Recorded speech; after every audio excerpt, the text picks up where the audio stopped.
ಮಹಾಕುಂಭಮೇಳದ ಯಾರೂ ಹೇಳದ ರಹಸ್ಯ ಆಚರಣೆಗಳು. ಪ್ರತಿ 12 ವರ್ಷಗಳಿಗೊಮ್ಮೆ ಲಕ್ಷಾಂತರ ಜನರು ಸೇರುತ್ತಾರೆ. ಆದರೆ ಜನಸಂದಣಿಯನ್ನು ಮೀರಿ ಅಡಗಿರುವ ರಹಸ್ಯಗಳು ಬಹಳ ಕಡಿಮೆ ಜನರಿಗೆ ಮಾತ್ರ ತಿಳಿದಿವೆ. ಮೊದಲ ಪವಿತ್ರ ಸ್ನಾನದ ಮೊದಲು ಒಂದು ರಹಸ್ಯ ದೀಕ್ಷೆ ನಡೆಯುತ್ತದೆ. ಹೊಸ ನಾಗಾ ಸಾಧುಗಳನ್ನು ಬೆಂಕಿ ಮತ್ತು ನೀರಿನ ಮೂಲಕ ದೀಕ್ಷೆ ನೀಡಲಾಗುತ್ತದೆ. ಇದು ಅಂತಿಮ ಶರಣಾಗತಿಯ ಪರೀಕ್ಷೆ. ಸಾರ್ವಜನಿಕರ ಕಣ್ಣುಗಳಿಂದ ಮರೆಯಾಗಿ ಕಲ್ಪವಾಸಿಗಳು ಎಂದು ಕರೆಯಲ್ಪಡುವ ಕೆಲವು ಯಾತ್ರಿಕರು ಪೂರ್ಣ ಚಂದ್ರ ತಿಂಗಳ ಕಾಲ ನದಿಯ ಬಳಿ ಮೌನವಾಗಿ ವಾಸಿಸುತ್ತಾರೆ. ದಿನಕ್ಕೆ 3 ಬಾರಿ ಉಪವಾಸ, ಧ್ಯಾನ ಮತ್ತು ಸ್ನಾನ ಮಾಡುತ್ತಾರೆ.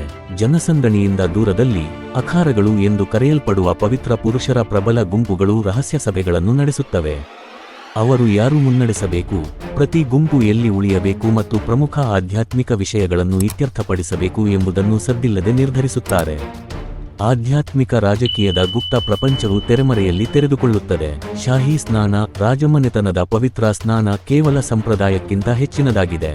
ವಿಶೇಷ ಆಚರಣೆಗಳು ನದಿಯ ನೀರನ್ನು ಶಕ್ತಿಯುತವಾಗಿಸುತ್ತದೆ, ಅನೇಕ ಜೀವಿತಾವಧಿಯವರೆಗೆ ಉಳಿಯುವ ಆಶೀರ್ವಾದಗಳನ್ನು ನೀಡುತ್ತದೆ ಎಂದು ಪ್ರಾಚೀನ ನಂಬಿಕೆಗಳು ಹೇಳುತ್ತವೆ.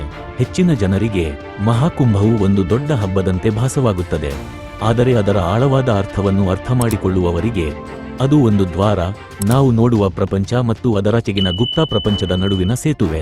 ಸ್ನೇಹಿತರೆ, ಈ ವಿಡಿಯೋಗೆ ಲೈಕ್ ಮಾಡಿ ಮತ್ತು ನಿಮ್ಮ ಫ್ರೆಂಡ್ಸ್ ಫ್ಯಾಮಿಲಿಯೊಂದಿಗೆ ಶೇರ್ ಮಾಡಿ.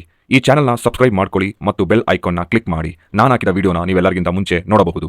ಈ ಚಾನೆಲ್ನ ಸಬ್ಸ್ಕ್ರೈಬ್ ಮಾಡಿದರೆ ನಮಗೆ ಒಂದು ಎನರ್ಜಿ ಮತ್ತು ಸಪೋರ್ಟ್ ಸಿಕ್ಕಿದಂಗೆ ಆಗುತ್ತದೆ. ಸ್ನೇಹಿತರೆ, ಈ ವಿಡಿಯೋವನ್ನು ನಾನು ಇಲ್ಲಿಗೆ ಮುಕ್ತಾಯ ಮಾಡುತ್ತಾ ಮತ್ತೊಂದು ಇಂಟ್ರೆಸ್ಟಿಂಗ್ ಸುದ್ದಿಯ ಒಂದಿಗೆ ನಿಮ್ಮ ಮುಂದೆ ಇರ್ತೀನಿ ಅಂತ ಹೇಳುತ್ತಾ ಹೊರಡ್ತೀನಿ. ಧನ್ಯವಾದಗಳು.